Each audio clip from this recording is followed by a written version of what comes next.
saya bukan anti Indonesia. Saya bukan anti Undang-Undang Dasar 1945. Saya tidak anti ideologi Pancasila yang merupakan satu-satunya ideologi negara Republik Indonesia. Tapi saya anti kepada perilaku munafik para penyelenggara negara, para petinggi parpol, para petinggi pemerintahan, para stakeholder yang munafik. Ya, munafik, tidak melindungi segenap bangsa Indonesia, tidak melindungi segenap tumpah darah Indonesia, tidak mensejahterakan Indonesia, tetapi memiskinkan, tidak mencerdaskan segenap bangsa Indonesia, tapi membodohi, tidak menciptakan ketertiban dan keamanan, tetapi menciptakan keributan dan keresahan. Hai para parpol yang merasa berkuasa di Indonesia ini, ingat dosa Anda paling besar kepada negara ini. Kalau Anda tidak bertobat, mudah-mudahan Pak Jokowi mendengar ini. Kami akan menyampaikan suatu petisi, ya, di mana petisi tersebut supaya mengembalikan hak-hak tradisional, hak-hak konstitusional daripada masyarakat hukum adat sendiri, yang selama ini dirampok oleh pengusaha, seperti di Sangihe, diambil ya dengan bersembunyi atau menggunakan legalitas dari pemerintah.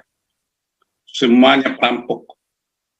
Saya berharap Bapak Presiden Jokowi mendengarkan jeritan daripada rakyat ini. Kami rakyat, Pak Jokowi. Saya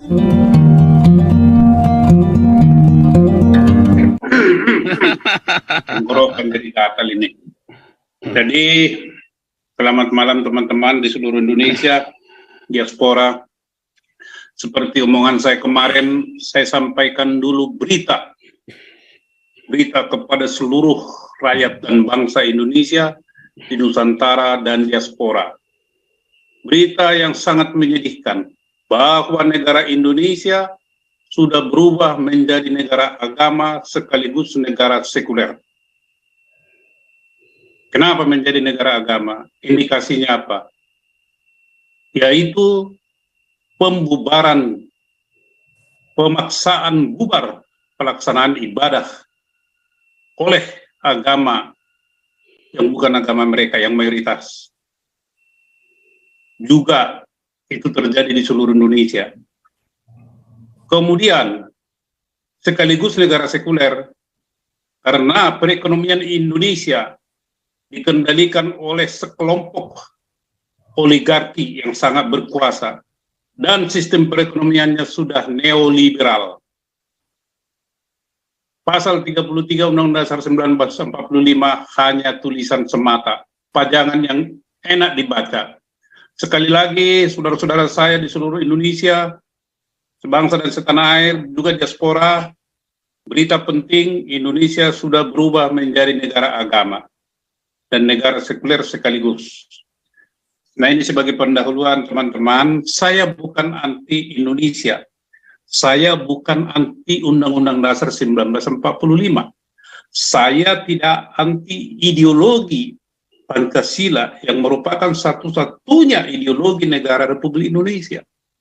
Tapi saya anti kepada perilaku munafik para penyelenggara negara, para petinggi parpol, para petinggi pemerintahan, para stakeholder yang munafik.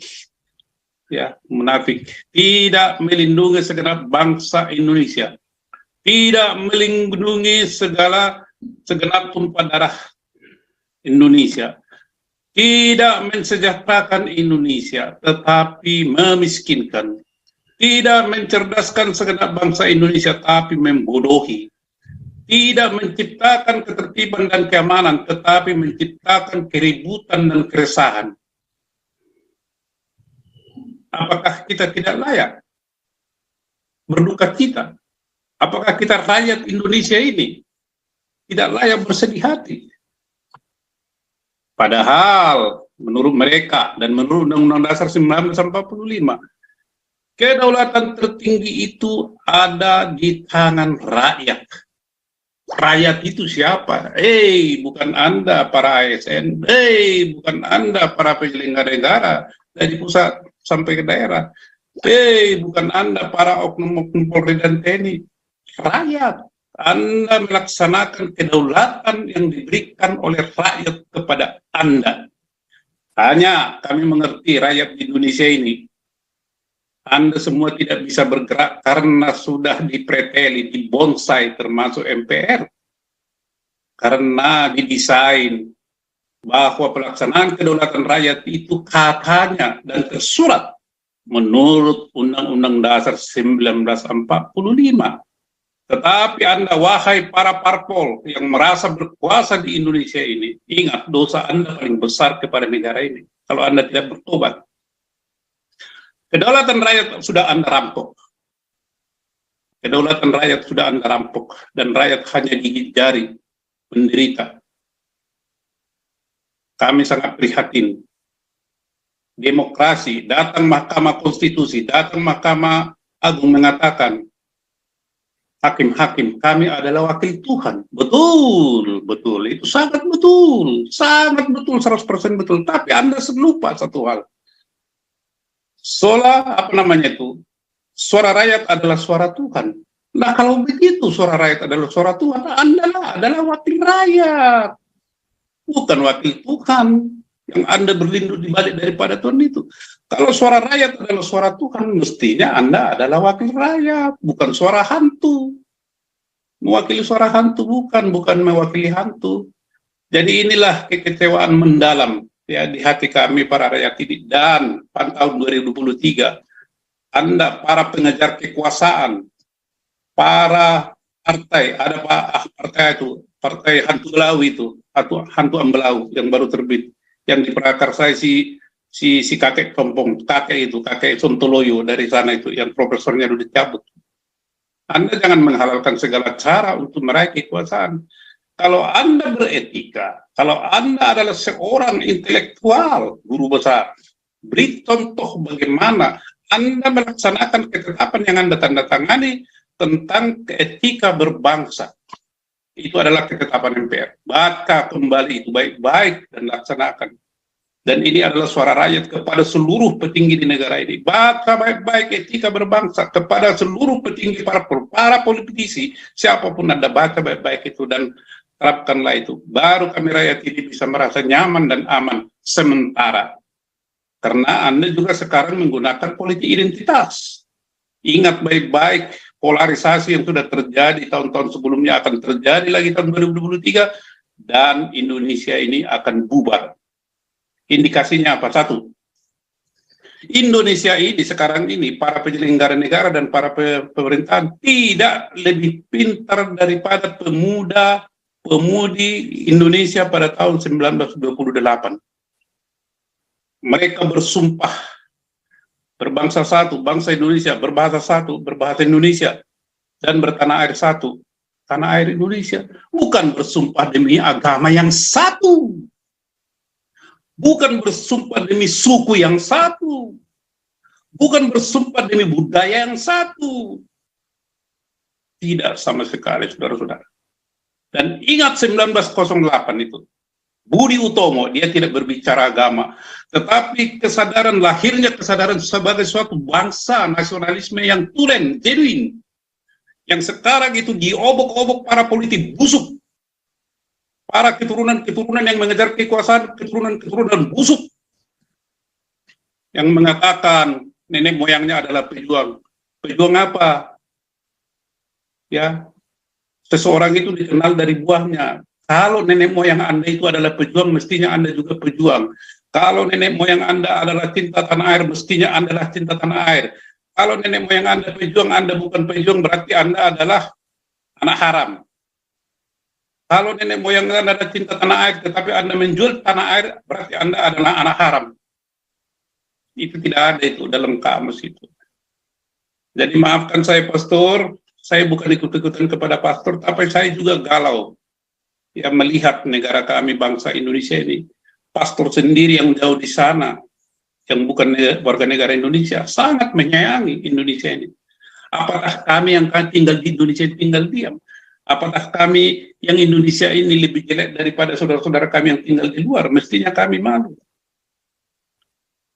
Tahun 2023 adalah penentuan Indonesia bubar atau tidak. Saya khawatir NKRI akan berubah menjadi bukan negara kesatuan Republik Indonesia, tetapi negara khilafah Republik Indonesia. Dia tidak akan mengganti Pancasila, tetapi dia akan subtil.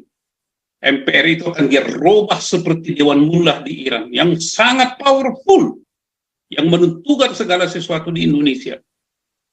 Sistem pemerintahannya kurang lebih sama, tetapi isinya kita sudah tahu lah. Jadi hati-hati.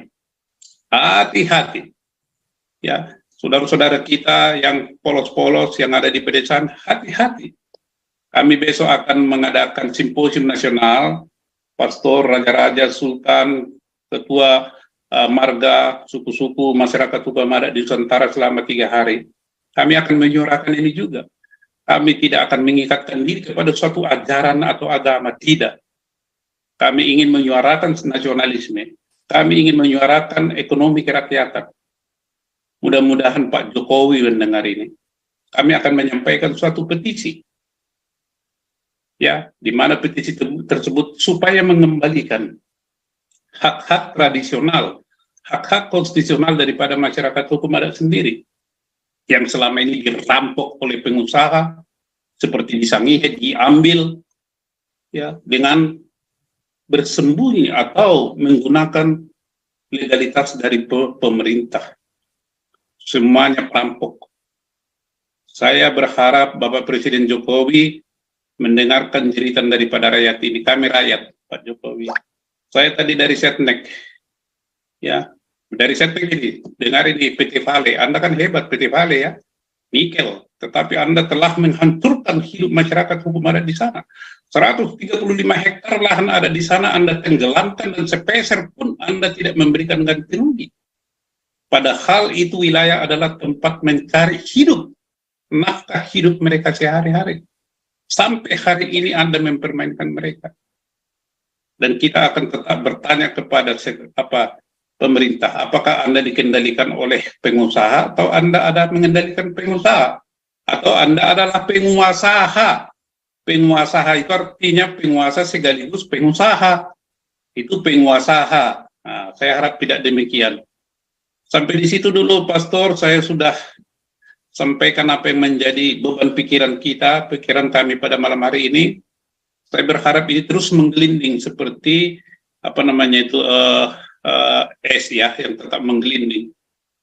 Dan ini tanda-tanda bapak-bapak yang ada di atas sana, yang saya katakan, negara ini telah berubah menjadi negara agama. Kalau ini terjadi, indikasinya bukan hanya intoleransi, bukan hanya sekedar pelarangan ibadah, ini akan tanda-tanda Indonesia menjadi bubar. Karena kita sudah lebih bodoh daripada para pemuda 1928. Jauh kita ini lebih bodoh, termasuk saya. Terima kasih Pastor Paul, teman-teman yang ada di Zoom ini. Tuhan memberkati semua dan sehat walafiat ke depannya. Terima kasih.